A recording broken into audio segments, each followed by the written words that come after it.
Hello and welcome to Green Sunrise, everybody. Today we have Jordan Stringer, who is a professional football coach. He's going to tell us about his life with dyspraxia and also some other health scares and battles that he's been through. And in the middle, you have Ben, who is the sexiest, baldiest guy that I've ever known in my life, who looks like Gimli.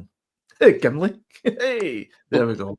So thanks for joining us. My name's Where There's a Will, There's a Way, and I hope you enjoy the podcast. Jordan, anything you want to say before Good I move evening, on? chaps. I hope that you're all keeping well, and thank you for having me on this podcast with you guys. Very welcome. And Ben? Right. I'm happy to be here, man. Just happy to get a chat with you. Cool. So what I'll do is I've got a wee video that lasts about 2 minutes, 15 seconds. And it is on dyspraxia. So I'll pop that on this now and then we'll start chatting, guys. Hello, I'm here to talk to you about dyspraxia. Dyspraxia, otherwise called developmental coordination disorder or DCD, is a neurological difference mainly affecting movement and coordination. It's present from birth and is lifelong and can affect anyone no matter their gender or sex. It affects around 5 to 6% of the population, which is roughly 1 to 2 children in each class of 30 students. So, how does it affect people? Dyspraxia presents differently in different people, but mainly affects the ability to perform fine and gross motor skills. Writing by hand, tying shoelaces and doing up buttons can be difficult and might take more time and effort than other children. Dyspraxic children can struggle with playing sports or walking upstairs, and they may bump into things or trip over more often. Some people may also struggle with organisation, planning, sensory processing and executive function. As people get older, they may have difficulty performing day-to-day activities like driving, cooking and putting on clothes. It isn't a learning disability, and it doesn't affect intelligence, but without the right support, it can affect learning, and the physical challenges of DCD can be accompanied by emotional ones too.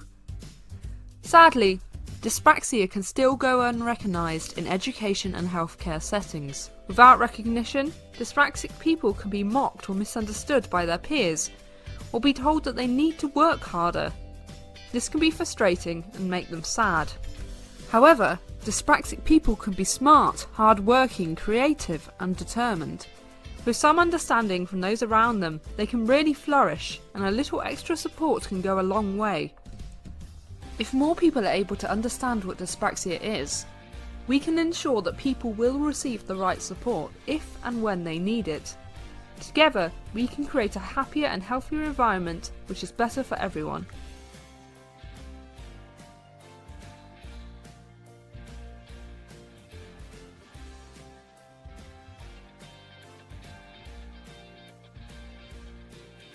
So that's dyspraxia. Anything you want to say on that at all? I can just relate to everything that they've said. I know that I struggle with it anyway, but it hits home with a lot of the struggles that I've struggled over my life, really, and that I'll be talking to you about to you gents tonight. Sorry. It's quite an important thing that needs to be more recognised out there, I think. Definitely. That's why we've got you on today, and that's why you're my first one. So yes, Oh, I'm very honoured to have you on, my son. Very honoured. Thank you. Let's get started. So tell us a wee bit about your childhood and growing up and stuff like that. yeah, so I'm 27 years of age. There's been a lot of things that I've had to deal with all over my life. Dyspraxia has been obviously there. It's an everyday change, as it said in the video. One thing that it used to get referred to as well, back in the day, if you call it that, was clumsy child syndrome. And in all fairness, I find that quite dismissive, purely for the fact that, you have a lot of difficulties with that, and it can be it can put you down, I suppose. It can make you feel despondent about things, I suppose, when you hear it as to that term. But yeah, as I say, young life, it was never easy. I used to cry all the time as a baby. I had health problems since a young kid. I had to go through a double hernia repair at the age of 2. I had a cyst down below at the age of 3 that was the size of a golf ball, in my mum's words, that needed to be removed. I was crying in pain. I was oversensitized with things that was a bit strange even then, where even if we were stopping at traffic lights, say, when the car was stopping, I just burst out crying. I don't know why that was. Maybe it was to do with the sensory side of things with dyspraxia, and there's a bit of autism that can overlap with that. Which I'm sure I'll talk about the autism later on, but I've been formally diagnosed with traits of autism, but at a much later time in life. With my childhood, I really struggled because I couldn't get on with my peers as well as I'd like to. Say in school, nursery. When it was nursery, I always wanted to be on my own. I didn't want to be around peers. I was reliant on for being around for teachers, and I suppose you could say I was a teacher's pet. But that's the only people that I felt I could rely on, depend on, trust on, because just certain tasks when you're in young play school or whatever, you see your peers do it, but I couldn't seem to do it, so I felt like I was falling behind somewhat. And it all said in my reports from play school and everything like that I'm behind from the rest of the group.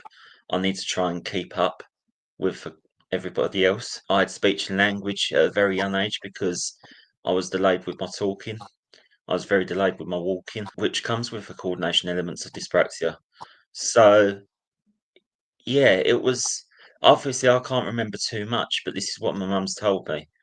And I suppose as schooling years gone on, if you don't know, it was a pretty turbulent time. Yeah, I mean, we'll talk about it, I'm sure we'll, but with primary school, there was only one teacher that really understood me in that whole time. How did you find communication-wise, like communicating with others in your age group or adults or that sort of thing throughout school? With students, I really struggled with. I couldn't seem to, like my attention span, I suppose, when I was younger was very short. I couldn't find an interest that everybody else was interested in. That made me feel very isolated in that respect. I mean, I've always been a football fan. Even at that age, I was watching football on TV and stuff like that. That was my sort of outlet. I used to be singled out all the time, even when it was like, again, like when you're in assembly hall, say, you sit on a hard floor, don't you? And it was like in a sense of that, again, at that age, because I had weakness in my legs because I've got lax ligaments as well. I couldn't have the strength to pick myself up from the floor when it came to an assembly. Mm. And at that age, everyone could sit down, get up again, and there was me trying to crawl around, trying to find myself. And I was hoping the teacher would come and help me, but she just left me to do it by myself, And more times than enough, I had more accidents. So it was causing all sorts of bother, and I was having so many trips to the first aid room in that situation. And it was like I went to first aid and they was like, "You're back again, Jordan?" Yeah, that's me. Like, that sort of thing. So that was reception. Year one, as I say, I had one teacher that really understood. And that was the only teacher that was in that early stage of year one. She was, how do I explain it? She was, don't mean to sound this in a rude way, but she was an old lady. But she had a lot of dealings with students that had SEN needs, if you like, and she really understood. So it came to what you saw in the video with doing up buttons on shirts and that. It came to a situation that she knew that I didn't like going out to the playground because I just wasn't mixing with anyone. So she used to say to me, "Jordan, like before lunch, go and have your lunch and then come back in and find me in this classroom, and then I've got some like model shirts here and we'll go through together how to teach you do some buttons up and everything." And that really, I suppose, made me feel like, oh, this is good. It's taking me away from the playground environment, but it's also given me some skills to build up my confidence, on a button front. There was other things she used to do with me, like to build up my confidence in terms of homework. If it was that there was any shape work, even then, like drawing a triangle, say, she always used to go around for class, but she always used to steady the ruler for me. so it wasn't go wayward of page. And that's the thing with dyspraxia, like you can picture it. And again, we'll talk about this later on. I can picture things in my brain, but transferring it to paper is another thing. So all that year, even though I had my difficulties still with my health because I was still having health checks after FIOPs and everything, she made me feel not a burden to her or the class in that respect. Year 2 was, again, like reception, very difficult. She didn't know what dyspraxia was. She wasn't really interested in what dyspraxia was until my mum had to have a meeting with school to say to her, well, you've got to educate what dyspraxia is, like, because you're not doing my son any justice, like. So that Is it was... right in saying that you went to year 27, yeah? Sorry? Right, am I right in saying you're 27, yeah? Yeah, 27, mate, yeah. So you would have went to primary school, you would have started, 2003, roughly? Yes, yeah. Aye. So at the same time as me, I went 2000, so I started primary school, so I completely understand how the schooling system was back then. It was just so confusing that everybody who was either struggling with a coordination thing, like you were saying, dyspraxia, or whether it was dyslexia, or whether it was ADHD, or whether it was even autism, that that a lot of people like yourself and that are just getting diagnoses now in their later life. It was, I always used to remember 3 groups. It was the ones who were really doing well in cognitive, then it was the middle average students, and then you'd have the wee table at the end, and it was just they're the trouble ones, or they're the ones that need a bit of extra help, and you wouldn't get that help. You know what I mean? So Absolutely. I can understand why you would feel that way.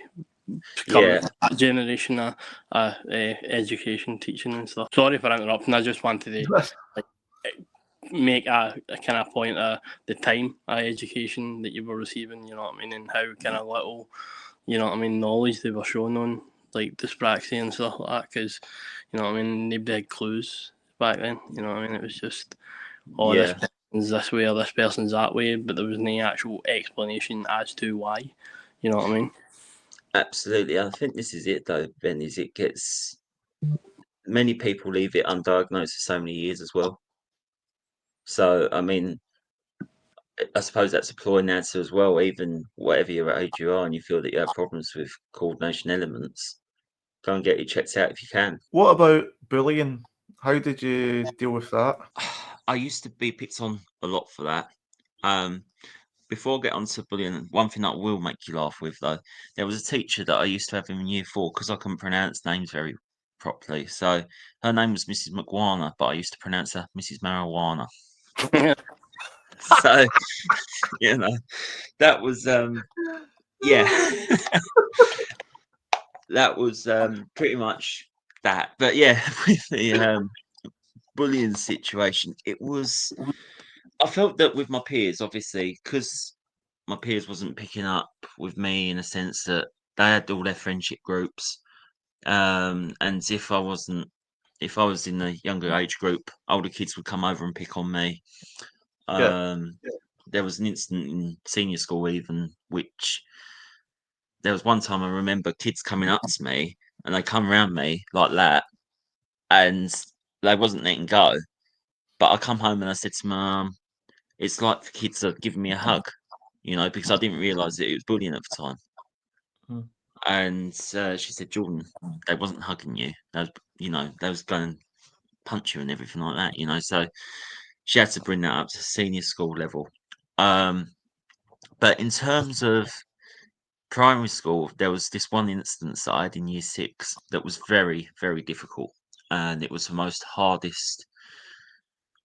One of my, I'm going to say it was, even though I've had other stuff, which we'll cover later, probably that was the hardest thing that I had to deal with in my life to date. So there was a teacher in year 6 that I remember, again, sitting in the hall, saying to my classmate, before we got told what teachers we were having for that year, I said to him, I really don't want him because I hear him shout. And every time that I heard a teacher shout, if I'm allowed to say this, edit it out if you need, but it made me shit myself, I was, I heard his voice from my class from the year below in year 5, and he was like upstairs, I was downstairs. And that used to frighten the living daylights out of me. So I really hope it's not him. Anyway, my mate got called because he was first in the alphabetical, and I was getting closer to S, and I was thinking to myself, please no, please no, please no. And then my name was read out as last name. I thought, oh. Anyway, as soon as I got in there for like an induction afternoon, in inverted commas, I just knew it wasn't right, because he picked on me straight away because I was the quietest of the class by a country mile. And he noticed that, and he went, first thing he said to me was, everyone else is talking, why are you not talking? You could speak for yourself. You're at the age you are, you can speak. And again, that just sent shivers down my spine, made me shit myself early on.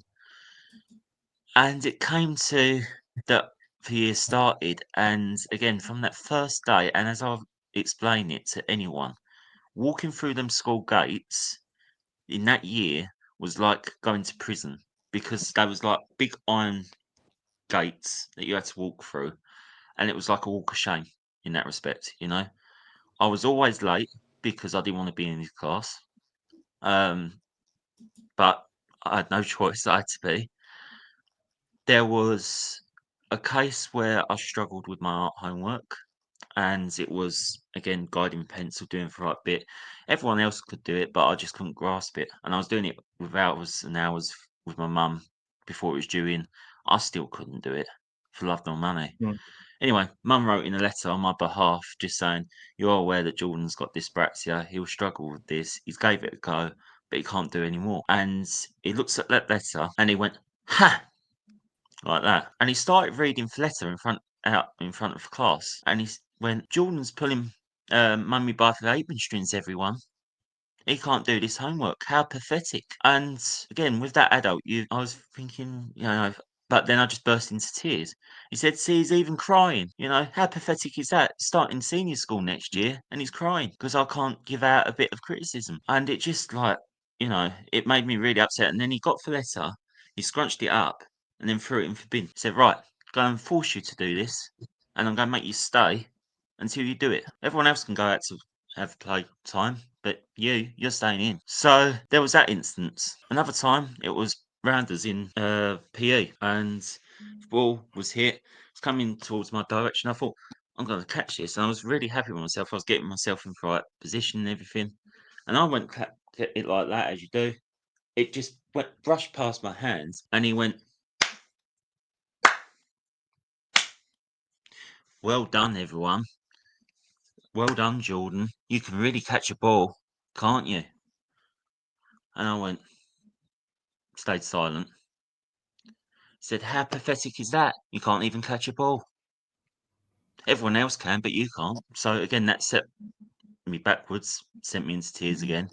He said, stop crying, will you? And it really, it impacted me massively, because I thought, where else can I turn? And they were, for peers, if you like, all my peers around him, because they was taking for teacher's lead, they were just laughing at me. So that made me feel even worse. There was other situations in that year that just really made me feel crap. There was one time that I got in one day, it was late, as I say. He said to me, your year 5 teacher wants to see you, as soon as I got in. I went, oh, okay, what now? He said, yeah, now. So I went, okay. He said, be back sharp though, because lesson starts shortly. So I went down to my year 5 teacher, and she knew that I was a big Spurs fan. So it was Tottenham's 125th year anniversary that year against Aston Villa, 4-4 draw. The night before, she was at that game, and she brought back from that game a flag from the game to remember the 125th year anniversary. She said, I've got that for you because I want you to know that you've done really well, and you did really well in my year, and I was proud of you, and this is my little incentive to you. So that made me feel really happy inside, I felt, oh, thank you, and I said that, and I even started getting a bit emotional then. I said, thank you, that really means a lot and everything. Anyway, gone back up towards my class, and he was waiting by the door there of the classroom. He went, what you got there? Show me. So I just showed him like that. Went, put that in your locker now. So I went, Yeah, I am. So he went, do it now. I'm going to count down from 10. If you don't put that flag in your locker, by the time I count down to 1, I'm going to snap that flag in half. So it was going 10, 9, 8, and I was getting more and more panicky because I couldn't get in my locker like 7. So I can't do it. I can't do it. He said, yes, you can. 6, 5, 4. He said, hurry. Otherwise, I'm going to snap it. I told you, I'm going to snap it. He got to 1 and I couldn't fit in. He come over and I thought he was going to literally snap it. And he got it like that ready and he was imitating that he was going to snap it like right in front of my eyes. Yeah, it just unsettled me again. Burst into tears again. I went back into the classroom eventually and he went, well, everyone, Jordan's got a flag here. A Tottenham flag. Yeah, it's his team. But what have all you got? All of you got nothing. So why should Jordan get something? And that again, it set me off in a different level because I thought, crap. And then I just burst out to tears and I ran out of the classroom. I thought, I just want to get away from this. So I ran down the stairs as quick as I could. And I thought, right, I want to hide. I don't want to be in there. I was getting really, overwhelmed and anxious and everything. I thought, where can I go? Where can I go? Looking everywhere. I found the swimming pool, the outdoor swimming pool. And yeah, very young then. Went by the swimming pool, no one in there.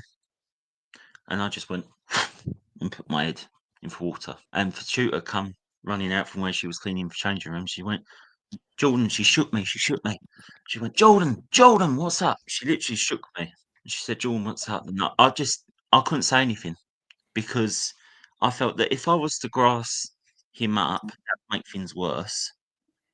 And you'd think it'd be a student, not a teacher. So I wouldn't have felt that I was, she would have thought I was lying or whatever. Yeah. Did that teacher ever get reported? Got to a situation where I was going through a phase, Ben, that I wasn't turning up to school. I was bunking it. I was making it out to my mum that I've got stomachache or I've got headache or I've got, I don't know, anything that I had. And it got to a stage where the school was getting in touch with mum saying, if Jordan doesn't start attending school, then we're going to have social services involved.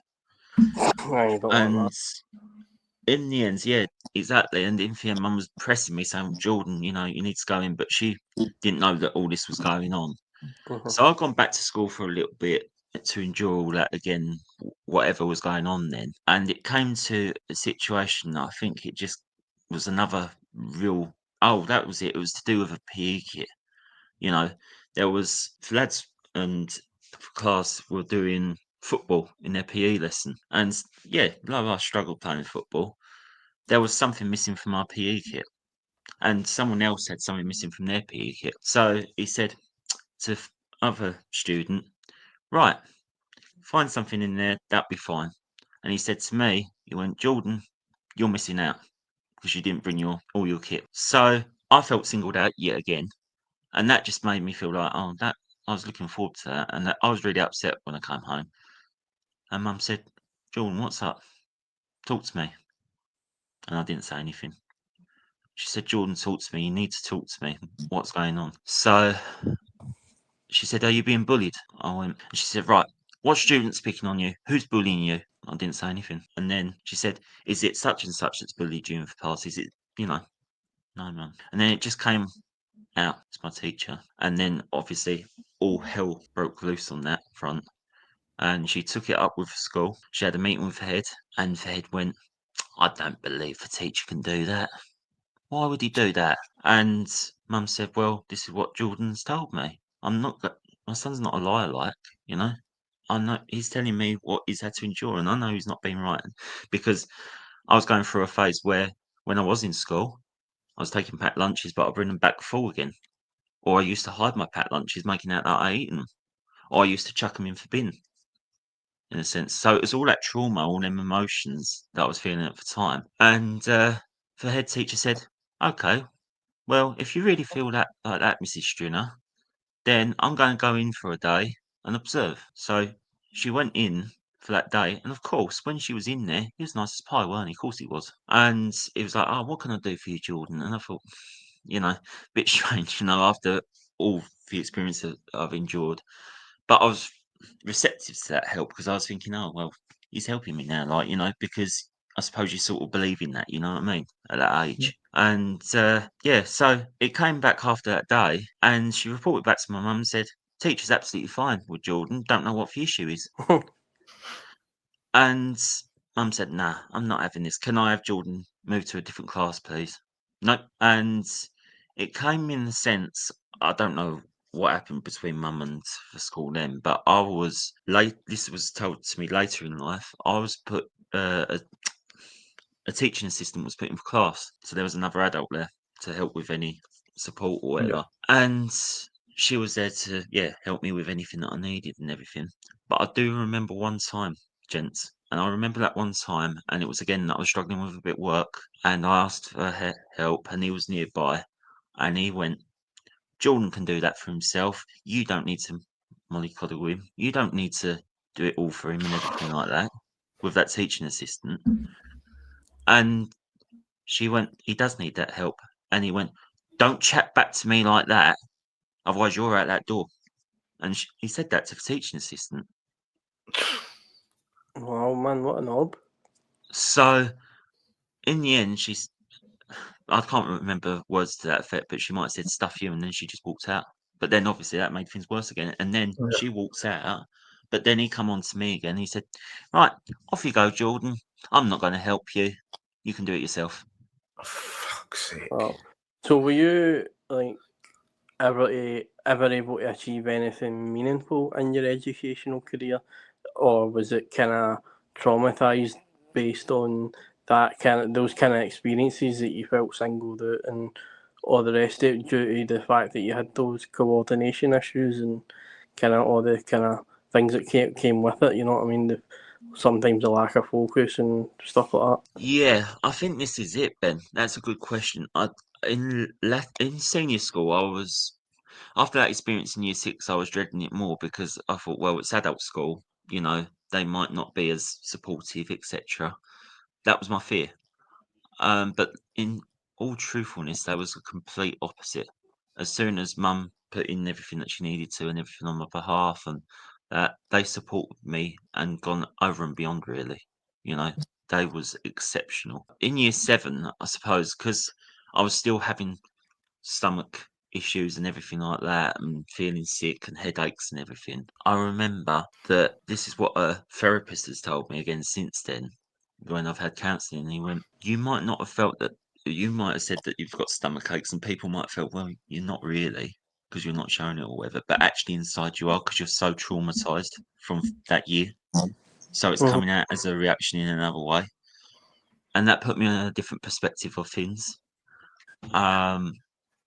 But yeah, I mean, in terms of other in success, I mean, our one thing that stands out from senior school, I suppose, is that again, my SATs wasn't great from primary school, but going into senior school, GCSE with English, again with the comprehension side of things and the English language exam. I remember in year 10, that's it, year 10 when you start your GCSEs, and the teacher was a deputy head as well. And again, I thought, I've heard him speak, he's quite loud, but he's different loud in that respect. He tries to encourage the class, he tries to get a bit of positivity in the classroom. Um, and he said to me, right, and well, not just to me, for the whole class, right, you're doing a mock exam as if you're doing your GCSE now, right at the start of year 10. Whatever happens in this, it'll just see where we're at, like, you know, no pressure or anything. So I did my exam and it turned back like I had an ungraded. And straight away, I thought, oh shit, like, you know, that's not good. Going into year 11 or whatever, because that might mean that I'd have to resit it, you know, in college or whatever. But in the end, he was supportive with me in class. He he come to me in lessons and said, right, are you okay with everything? Do you need me to slow down? Do you need me to, you know, let you catch up? Whatever you need, just say to me and I'll do it. You know, I said, well, I need a bit more support with English, maybe outside of the lesson. And he set up for me twice a week to have a teaching assistant go through some English tasks with me for the exam. In a environment, if you like. Same school, but you know what I mean. And it came back that after that in year 10, I did another mock. It was early year 11, and it came back that I had a D. I thought, well, there's progress there. And he said to me in these exact words, and he went, Jordan, I believe in you, and you'll get this C grade come for summer. Mark my word, you will get this C.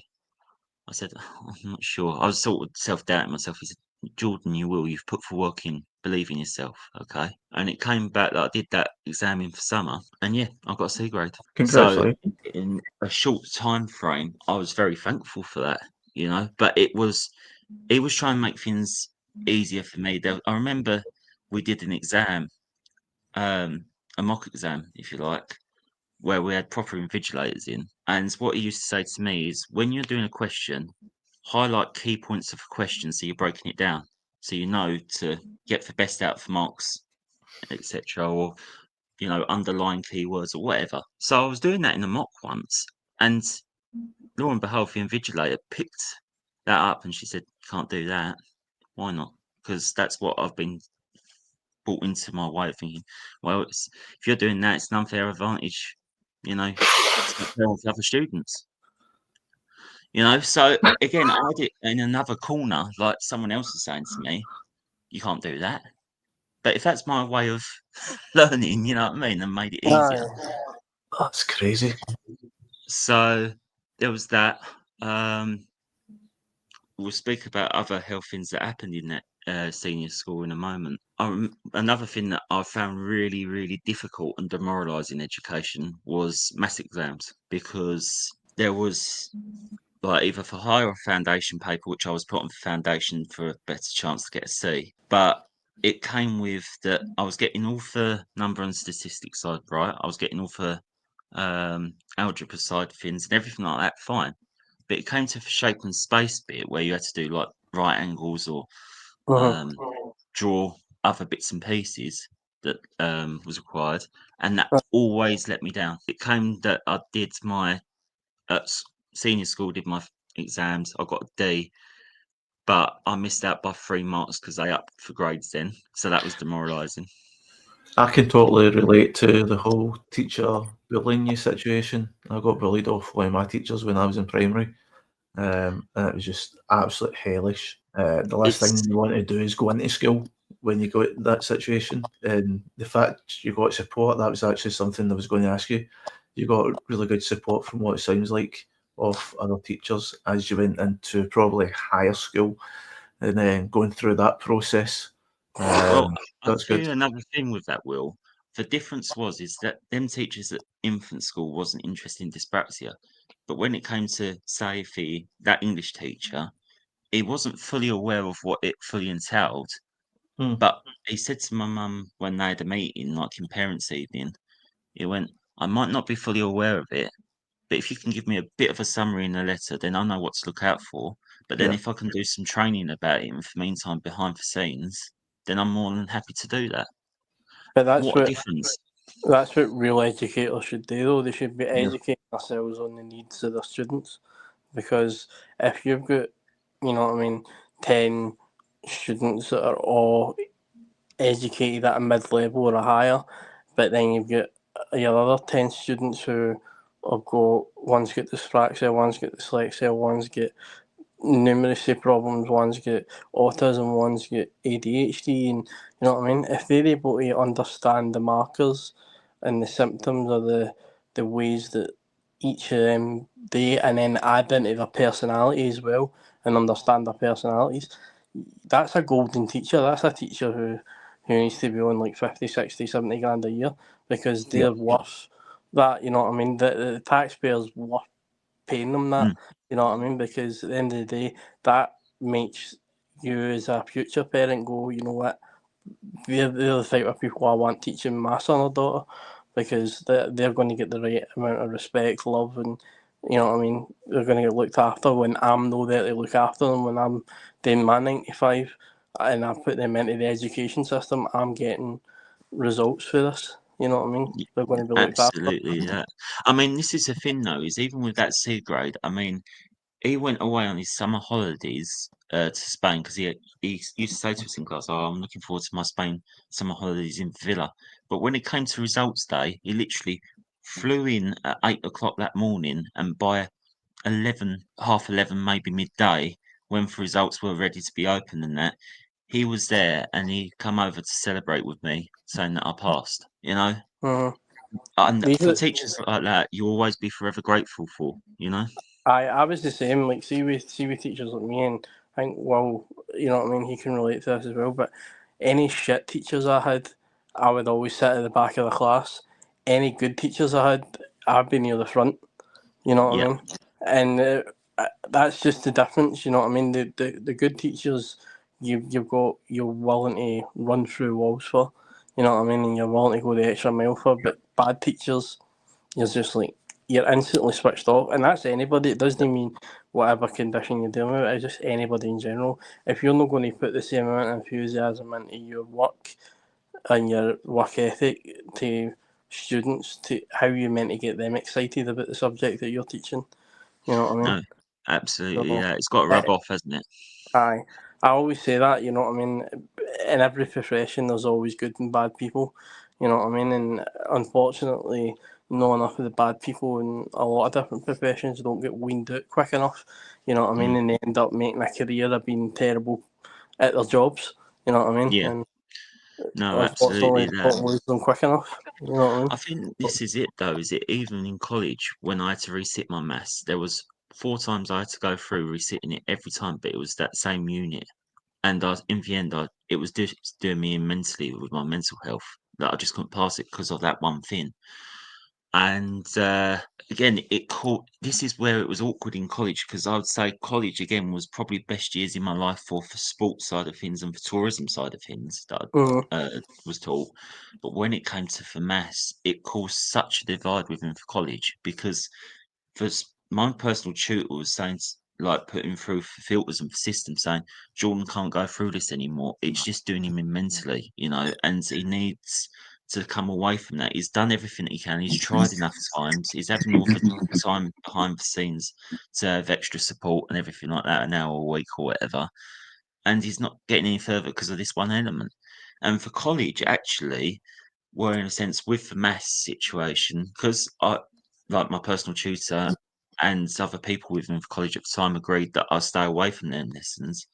The maths department, ironically enough, even though I was flourishing in my sport with distinctions and everything like that in my work, the maths department come in and saying, "Well, if he's not turning up to his maths lessons, we're going to try and petition to boot Jordan out of college." You know, and it was just like again another whirlwind of emotions. You know. mm. That's Can I crazy. ask something that's a present day question before you go back to your, like, the illnesses and stuff that you dealt with in high school and that? What is it that you actually struggle with now with your dyspraxia? Like, what's the day to day, like, this is what kind of ties me knots a wee bit, and like daily functions that you're like, my brain just can't wrap around that. I need maybe like an extra 5-10 minutes to kind of process that one thought or action or coordinated effort to do something. That's a good question. I mean, in terms of processing, yeah, that can be one thing. Um, I still can't for love nor money tie my shoelaces. I just get now with shoelaces. I decided to go lazy after Christmas and just got a pair where you just slip them on and you don't need to do your laces up.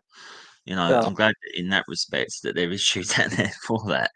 Um, but with other bits and pieces, I used to up until maybe 21 even, I was still even tripping over things like, you know, tripping over on pavement, cutting myself.